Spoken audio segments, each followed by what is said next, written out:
Spontaneously draw more than just the face? Sure, why not? Let's get started. Break my heart if you want to, well, I really don't mind. Hello and welcome to this channel, my friends. This is where I try out new forms of punishment for myself. At least it seems to turn into that lately. Try new stuff, they say. It's fun, they say. Nobody tells you that it can also be quite a lot of work. But let's start at the beginning. I normally decide quite late in the day, actually, what I want to draw for the next portrait. So I have these 2 live streams, and I take those 2 live streams to make one of my weekly videos. So what is my model? Normally a superhero, supervillain. I'm thinking about what I can draw, and sometimes I get a little bit of input or preferences from my Discord. So if you'd like to voice your opinion, put it down in the comments or come and visit my Discord. So I look at them, and in this case I thought, why not? Why not go with Aquaman? There were a couple of people quite persistent with Aquaman, so why not? He's a big one on DC side. But I looked at all the pictures and he always has excessive hair. That's kind of his thing, and I'm not the biggest fan of drawing hair, so I looked at him and I looked at the fact that he is very often not wearing too much clothes. So I thought about it, why not draw more of him, because the rest of himself is pretty smooth. And I was thinking, man, you have to make up for the fact that you almost seem to just be hair in the face. I need some smoother surfaces to draw on. And I thought, why not? I went for it. Naive little me just went for it. Silly me.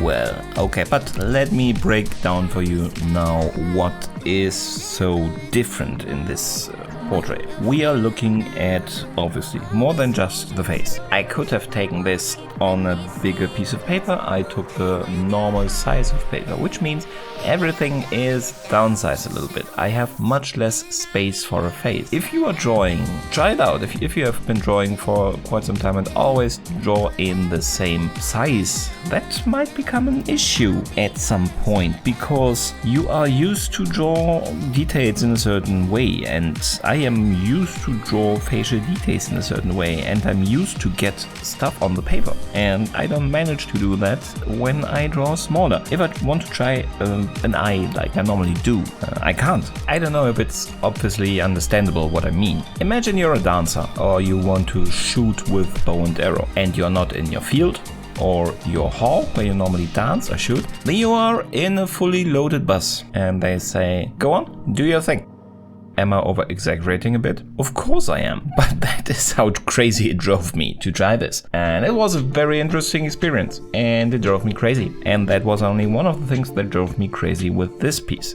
But let's stay with the face, as that is what you have been seeing while I was rambling on in the background, starting to come to life. So, it's not that bad. It's just not the way I used to do it, and it was quite hard, and I was very nervous in getting it right. It turned out pretty okay. It does look a little bit like the king underneath the mountain, but, well, they have a certain similarity. Perhaps not in size, but other than that, there is a certain similarity. So, it does not have the instant recognizability of the portrait which I am normally looking for and which I like to achieve, but it's somewhere, it's pretty okay. But it was much more difficult, much less space to maneuver in. But as past me is moving on, let's also leave the head behind and turn our attention to the body. This is quite new for me. I have done a little bit of studies for this years and years and years back, not since I restarted with drawing portraits last year.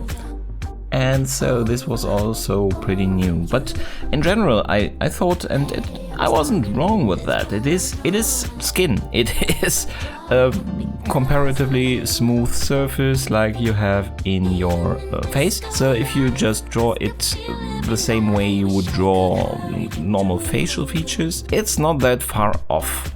You perhaps have to check the proportions a little bit more because you are not used to body proportions. You know how far a nose is away from an ear normally, and you just check if it's the same width with your current model you're drawing. That helps you with the proportions. You don't know that much about bodies if you are not doing that on a regular basis, but it's okay. The thing, the real kicker here is, and you perhaps have been guessing it all along, the tattoos. So I actually started with drawing. I considered drawing them directly on there, and I changed my mind multiple times. And what I in the end went for was in the second stream to just draw the skin without the tattoos. That is actually possible. I was thinking, is that even possible? Can you do that?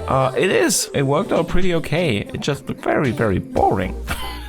Without the tattoos, but it worked out. I did the more or less complete shading, as you can see here. Of course, I changed it a little bit afterwards and corrected the areas in the end, but I did a more or less complete shading of the skin of his upper body without his tattoos.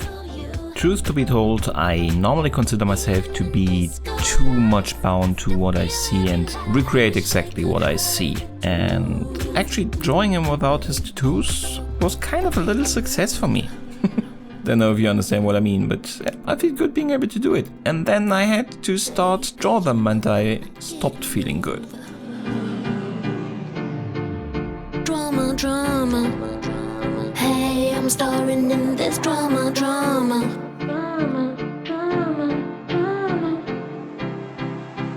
Baby, you know I'm not getting over you. Baby, you know I'm not getting over you. And that is where we enter part 3.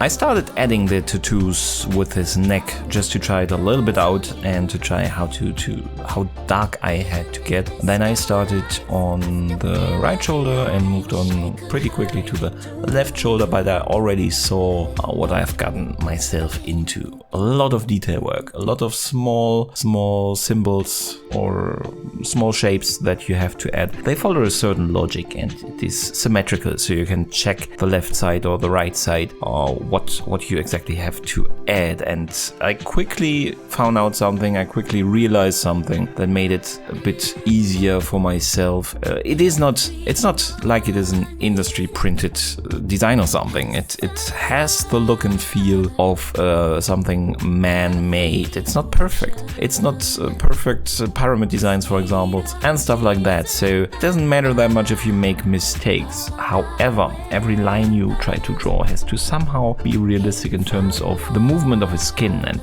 the valleys and lighting that goes on his skin. So that is not that easy. So this took me honestly a lot longer than I anticipated. But in the end, I think it turned out pretty well and I had quite a feeling of accomplishment after I finished it. So now I can reveal to you, I actually had fun doing all of that. I complained a lot also during this voiceover, but I complain a lot, always. But in the end I still enjoyed it. I really enjoyed it. I learned something. I went out of my comfort zone in terms of size and in terms of drawing what I usually draw and going into other areas of the human body. Do I want to do it again? Maybe, perhaps in the future. Do I want to do it with a fully clothed model? I'm not sure, because that is a completely different beast again. I probably will at some point. But let's go back first and try something more usual, probably. So, yeah, but that's all I can tell you about how I drew Aquaman. Let's watch while we finish it.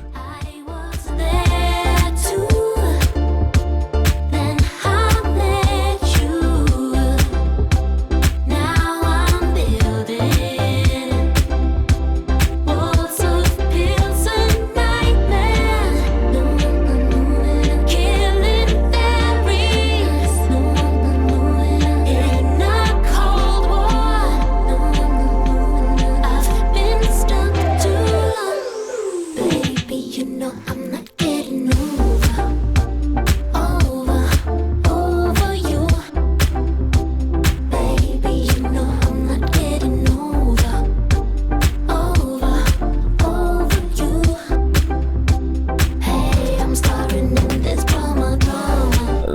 It's far from perfect. Look at the shoulder. This is really not ideal, but really I'm just happy that I made it through.